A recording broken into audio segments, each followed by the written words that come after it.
bienvenido, pasa.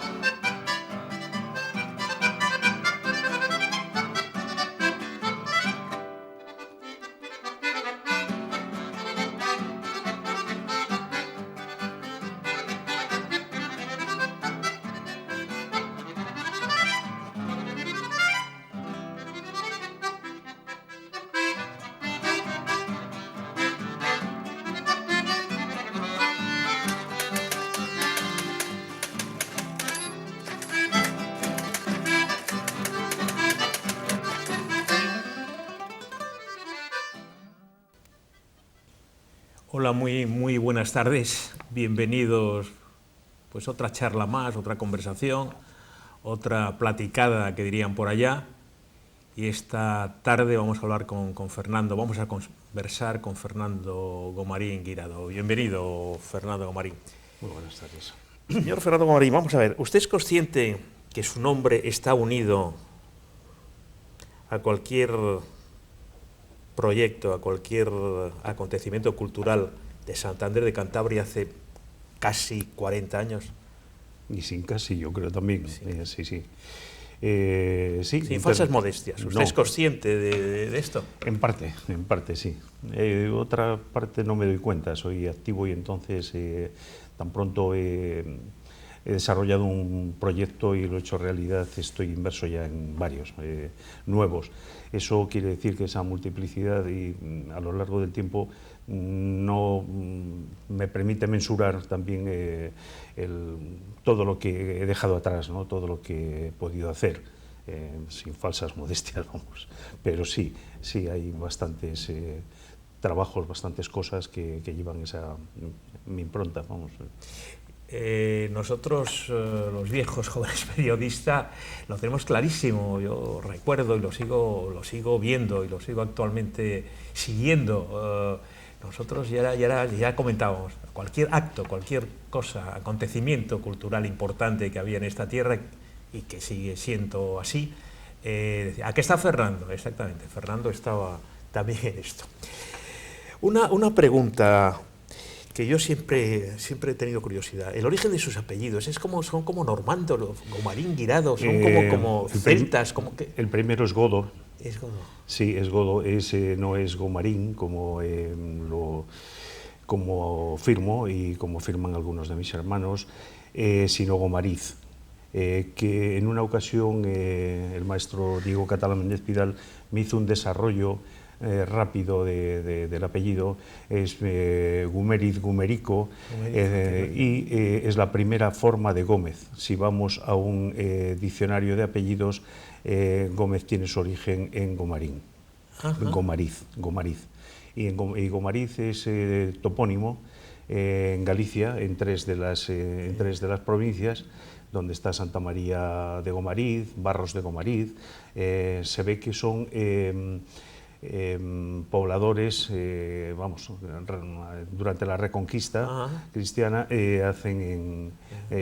se asientan en Murcia y Jaén, en la Sierra de Cazorla Segura. Esa es la zona donde permanece más el Guirado y el Gomariz, en la zona de Lorca, etcétera. Me sonaba como Normando, Gomarín, Guirado me sonaba como Normando. Me sonaba. Sí. Bueno, Guirado no lo tengo estudiado. Digo que me sonaba. Sí. Usted, una de las cosas que a mí siempre me ha impresionado, usted ha sido discípulo predilecto de un personaje telúrico, si se me permite la expresión, de Caro Baroja. Así es. Cuente. Bueno, pues tuve la suerte y la oportunidad de que mis trabajos etnográficos sobre Cantabria primero y luego otros sobre diversas zonas de España tuvieran la atención de don Julio, con el que luego entablé amistad y posteriormente seguí todos sus cursos en el Consejo Superior de Investigaciones Científicas. Y entre la... Sobrino de don Pío, claro. Sí, sobrino de don Pío. Y el preferido, decían. Y el preferido, claro, era don Julio fue una especie de él mismo lo decía, un joven pero ya mayor, por haber vivido con sus tíos, bajo la sombra de sus tíos, sobre todo Ricardo Baroja, el grabador, al que trató menos, pero a don Pío estuvo ligado a él toda su vida, a sus recuerdo con su pelo blanco, también sí, como usted usa siempre, pajarita. Usted ha sido muchísimas cosas y cosas importantes. Usted lo ha dicho, etnógrafo, director del aula de la Universidad de Cantabria. ¿Qué hacía exactamente? El primer aula de etnografía de la Universidad Española. Es el aula que creó en un momento determinado aquí en Santander, en la Universidad de Cantabria. Lo que hicimos fue poner una puesta en valor de nuestras, primeramente la cultura material y luego la cultura inmaterial que va asociada a ella, ¿no? Todos esos ritos, todas esas costumbres que a veces acompañan a los objetos, esa magia y ese otro lenguaje que si preguntamos a las piezas materiales, ellas nos saben contestar claramente. Se dedicaba, ya digo, hicimos repertorios, desarrollamos proyectos que algunos están ahora por salir, que son, por ejemplo, repertorios del tema del romancero general de Cantabria, la cuentística, toda la narrativa de tradición oral, y luego lo importante trabajo de cultura material, de preservar ese patrimonio frágil, el más frágil quizás, y el que además estaba únicamente sustentado por la memoria de la gente. Tuvimos un desarrollo durante 3 años y medio en el Museo de las Comarcas de Cantabria, en Santillana del Mar. Lo recuerdo. Entonces, ahí mediante un convenio entre universidad y Gobierno de Cantabria, pudimos desarrollar y dar a conocer, demostrar, por otro lado, también el interés que los cántabros tenían por su cultura más inmediata, ¿no? Trabajábamos fundamentalmente los siglos XVII a XIX. No obstante, todavía existían vestigios, dependiendo en qué comarcas, por ejemplo la de la Líbana, donde la cultura no se había desarrollado, sobre todo la agricultura y demás. Se seguían utilizando el mismo utillaje, las mismas herramientas para labrar, cavar las viñas que para trabajar el trigo y el olivo.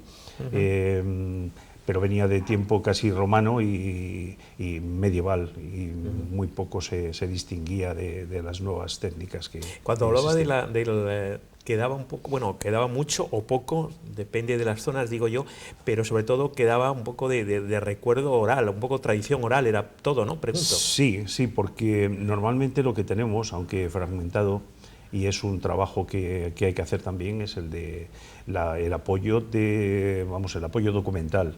El trabajo de archivo es inevitable y es deseable siempre, pero claro, a veces ha desaparecido. Sin embargo, otra historia, la historia de los pueblos, la cultura popular, lo que no dice la gran historia, la historia menuda, la historia que a veces está totalmente opuesta a la que se escribe en los libros, y la que no suele supervivir porque no se transmite de una forma escrita, y de ahí que se vaya perdiendo por el camino. Pero lo que hacíamos era registrar toda la memoria colectiva, que era importante. Fernando, que de alguna manera, de una manera muy clara y muy concreta, su introducción, su bautizo, si se me permite la expresión, de la cultura, del mundo cultural español, hispano y cántabro en este caso, o más cántabro, es el mundo de los libros, ¿no? Sí, yo he trabajado, parte de mi vida la he dedicado no solo a escribir libros, también a venderlos y a estar relacionado, leer libros. He tenido una etapa muy larga en una prestigiosa librería de esta ciudad, que me llevó parte de mi vida, de la cual tengo muy buen recuerdo. La verdad que el trato con las personas, la comunicación de lo leído y la transmisión de esos conocimientos, de esos saberes que son ajenos, pero que los haces tuyos, los apropias en cierta manera y los devuelves ha sido una etapa muy importante de mi vida y es la que... Yo le recuerdo a usted porque además tenía esa especie de ese estilo del viejo librero que yo me acuerdo recomendaba libros. A mí, por ejemplo, usted me descubrió hace muchísimos años y luego le conocí personalmente, incluso le entrevisté a Carlos Fuentes, por ejemplo. Sí. Me lo descubrió usted.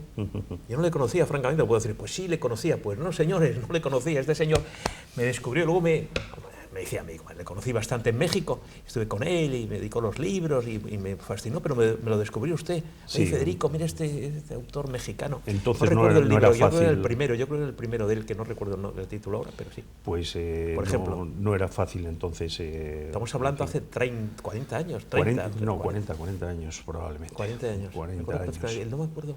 No, además los libros, pues claro, no es el día de hoy que uno encuentra de todo, un gran muestrario de creo que estaba en Seix Barral, buenas traducciones, sí, etcétera, pero claro, entonces era muy limitado.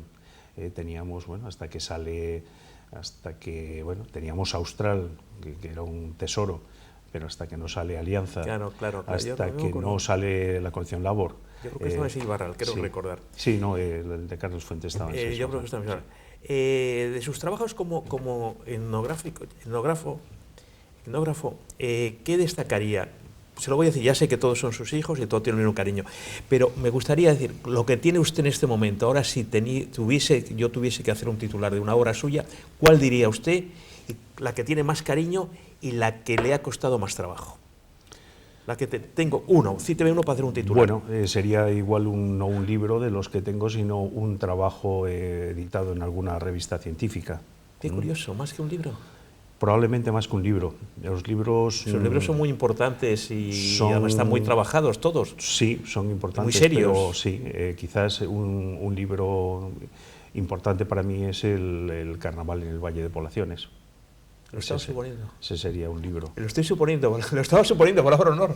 Fernando, palabra honor. Bueno, otro, pues, por ejemplo, los cuentos campurrianos de tradición oral.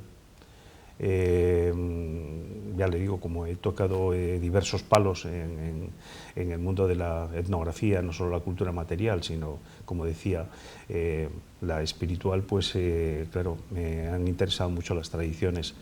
Libros como El cancionero secreto, que ha conocido... Ese a mí me encanta, y lo llevo, el librito además. ¿Cuánto? ¿Lleva 24 ediciones? No, lleva 5 ediciones, pero que son, claro, han sido para... ¿Por qué hago yo 24? No lo sé, para Cantabria... Pues, es una barbaridad. Es una barbaridad porque son más de 24 ediciones 12, no lo tiene ni Mario Vargas. Son 12.000, sí, son 12.000. Usted es de confianza, pero qué tontería he dicho. Sí, por supuesto. Es muy divertido, Sí, lo es, y se está utilizando mucho en filología.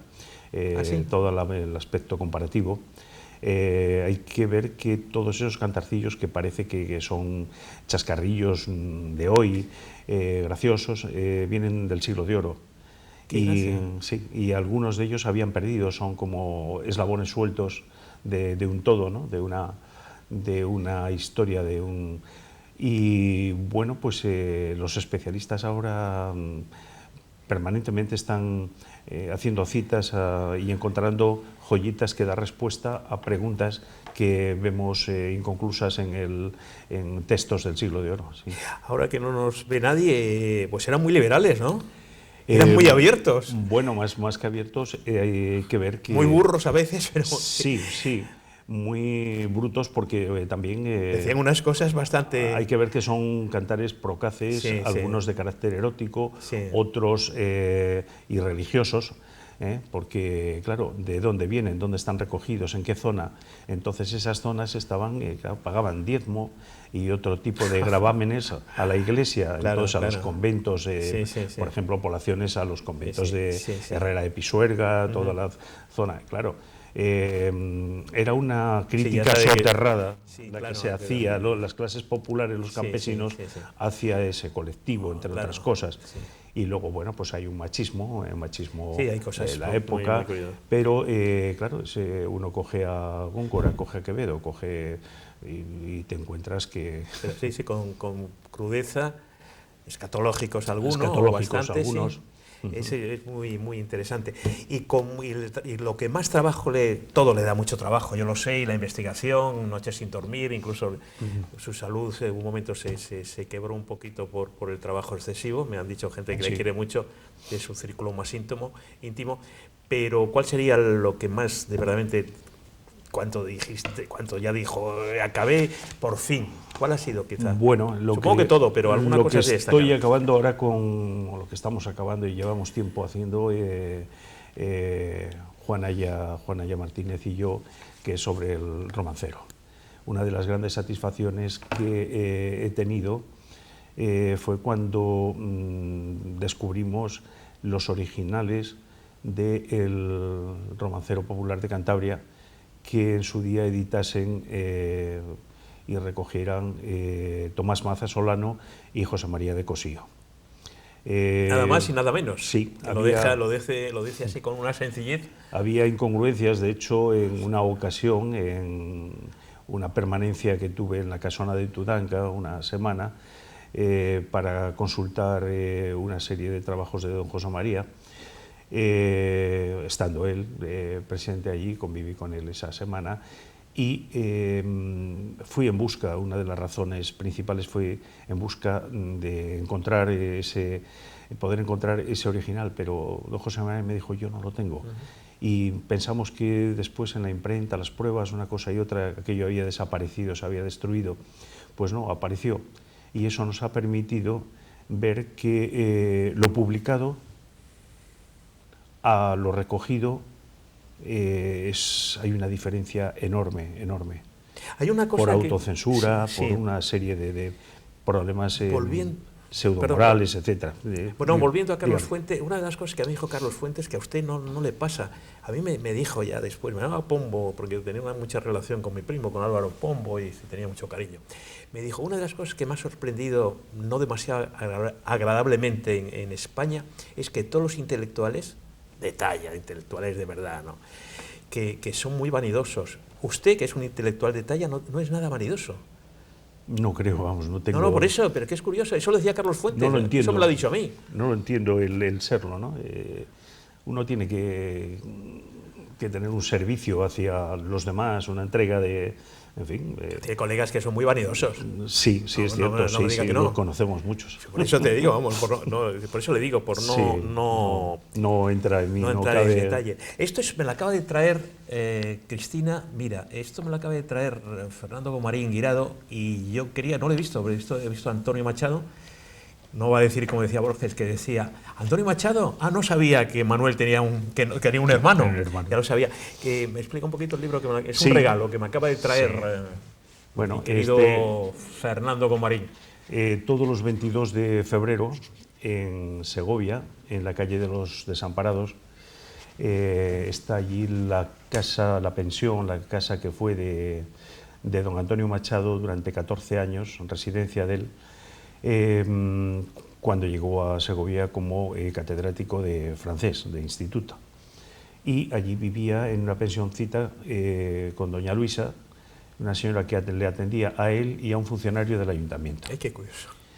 Y bueno, pues ahora, gracias a la Real Academia de Historia y de Arte de San Quirce, a la que pertenezco, dedicada a estudios segovianos y estudios castellanos, compró la casa para que no fuese derruida. El caso es que está tal cual la vivió don Antonio. Este libro es uno más de los que se vienen editando y se presentan todos los 22 de febrero, fecha de la muerte de don Antonio, en Segovia. Se presentan en un acto, un homenaje, y desde hace 3 años, gracias a la generosidad de la Consejería de Cultura, de la Dirección General de Cultura, ahora ya ha cambiado a universidades y igualdad, etcétera, me ha apoyado. En otras ocasiones lo hemos hecho entre amigos, hemos puesto el dinero y hemos hecho una edición que yo encargaba a filólogos, a hispanistas. Ahí está Giovanni Caravalli, ahí está Jacques Sorel, Antonio Carreira, Amelia de Paz, gente de mucho, no está mal el equipo, de mucho peso, John Juaristi. Entonces, quiero decir que hemos ido sacando esa coleccioncita que se llama 22 de febrero, que así la bauticé. Y en esta ocasión, fuera del formato, porque lo requería la edición, pues es una antología que reproduce, vamos, en los textos que están entresacados de la edición de Espasa Calpe del 36, que es la última que corrige personalmente don Antonio. Qué interesante. Y luego, en cuanto a la estética, que es un libro precioso, el diseño tipográfico está inspirado en la edición de 1917 que se hace precisamente en la residencia de estudiantes, la publica la residencia de estudiantes y que está al cuidado de Juan Ramón Jiménez. Qué maravilla, luego me lo va a firmar. Usted fue asesor de la Comisión sobre el Patrimonio Cultural del Gobierno de Cantabria. Sí. Se oyen voces por ahí, ¿cómo ve así? Tenemos poco tiempo y con usted es un placer y es muy interesante hablar, pero se oyen voces, ¿cómo está el patrimonio cultural de Cantabria? Porque se oyen voces en contra de gente que usted y yo conocemos, y yo creo que muchas veces tienen razón, o casi siempre. ¿Cómo lo encuentra usted? Usted que estuvo como asesor de... Yo generalmente he de decir que no hay proyectos de media duración ni de larga, no hay proyectos de una visión de futuro. No, tengo que decir que la verdad que son a veces los sucesivos gobiernos que hemos tenido están parcheando y algunos proyectos de los que se habían puesto en marcha se abandonan porque viene otro gobierno de otro color, otra administración y en fin, no es que sea malo lo que se ha hecho anteriormente de algunos proyectos, sino que por el hecho de haberlos hecho la oposición pues no se desarrollan. El Estado, bueno, se podría hacer mucho más, pero claro, todos sabemos que la asignación a cultura no es siempre muy boyante. Hay políticos que han llegado a la cartera de cultura aquí y hacen lo que pueden y con bastante esfuerzo. Hombre, sería deseable hacer más o a ciertas parcelas dedicarles algo más de atención. Pero aquí hay muchas cosas y ya no queda muy poquito tiempo, ese es el problema de todo, de los medios. Usted sabe, usted es académico de número de la Academia Belga Española de la Historia, nada más y nada menos, que es muy importante, que es una faceta suya que a mí algún día me gustará también profundizar, pero muy importante. Y es académico correspondiente de la Real Academia del Mar. Sí. Dígame una cosita así.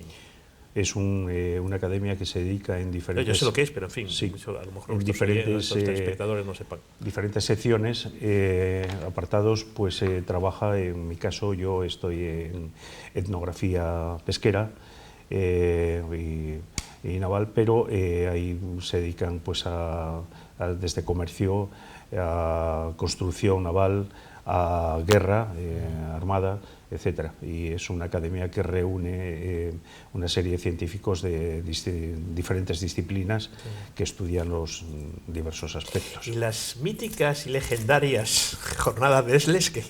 Bueno, siguen ahí. A mí me invitado muchas veces y no he ido, pero a ver si la visto con honor de vida que decía en México, a ver si me gustaría ir. Este año cumpliremos precisamente, estamos ya 12 ediciones este año. Le hemos dedicado el año pasado y continuaremos dedicándolo a, en este caso, no confundir con la gastronomía, se titulará Ibéricos en los Siete Mares. Sí. Entonces, yo me he dejado caer, yo me he dejado caer.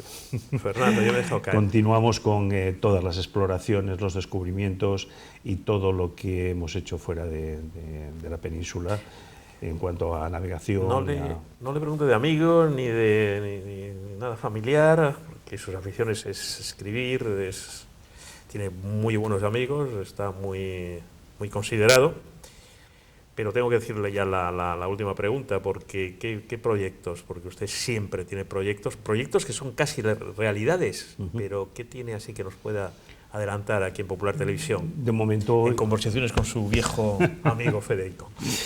Pues mire, Federico, la verdad me parecía importante dedicarle a la figura de Alan Lomax, un etnomusicólogo norteamericano, dedicarle un un libro, un ensayo de las grabaciones que efectuó en el año 52 aquí, con todas las adversidades del mundo detrás de él, y que consiguió recuperar un patrimonio inmaterial extraordinario que verá la luz pues en unas semanas, editado por el Centro de Estudios Montañés.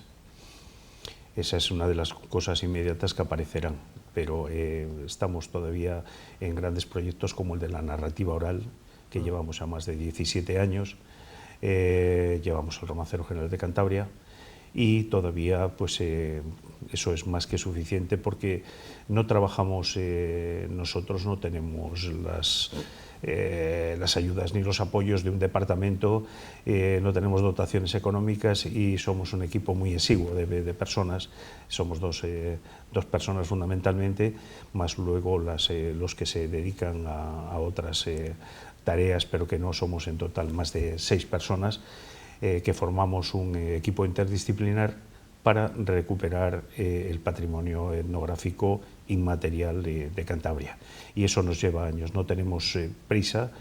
Tuvimos prisa en otro tiempo en recogerlo, porque sabíamos que las generaciones depositarias, auténticos depositarios de la tradición, tenían ya una edad... Tenemos que terminar. Yo creo que ya la respuesta la sé, pero se lo voy a preguntar. ¿Cuál es la figura intelectual que más ha influido, que más pozo le ha dejado usted? Creo que ya lo ha dicho. Sin duda creo que fue don Julio Caro Baroja, que nos ha dejado un vacío tremendo. Seguimos leyendo y releyendo su obra y siempre encontramos novedades, y estos tiempos que corren también él tendría muchas respuestas para un intelectual, una talla, además con la vieja Euskal Herria y para... Eso es, era un hombre que en Euskal Herria pues era un señorito madrileño, así le tomaban, bautizado en San Antonio de la Florida, y sin embargo en Madrid le toman como vasco, lo cual no... Posiblemente además es una de las parroquias más bonitas de Madrid, muy cerca del Puente de los Franceses, y sí, lo conozco, muy bonito. Queridos espectadores, muchas gracias por estar con nosotros en esta conversación, pues sin pretensiones, con una persona de la talla, primero humana y después intelectual, de Fernando Gomarín, al que yo agradezco infinitamente, porque yo sé que hoy concretamente, esta tarde tenía una tarde pues complicada, a pesar de ser festivo, tenía una dominical, tenía una tarde complicada, y yo se lo agradezco infinito. Fernando Gomarín, le he tratado de usted por el protocolo televisivo, pero yo le quiero mucho a Fernando y somos amigos hace muchos años, y muchísimas gracias, querido, por haber estado conmigo. Gracias a ti, Jim. Gracias.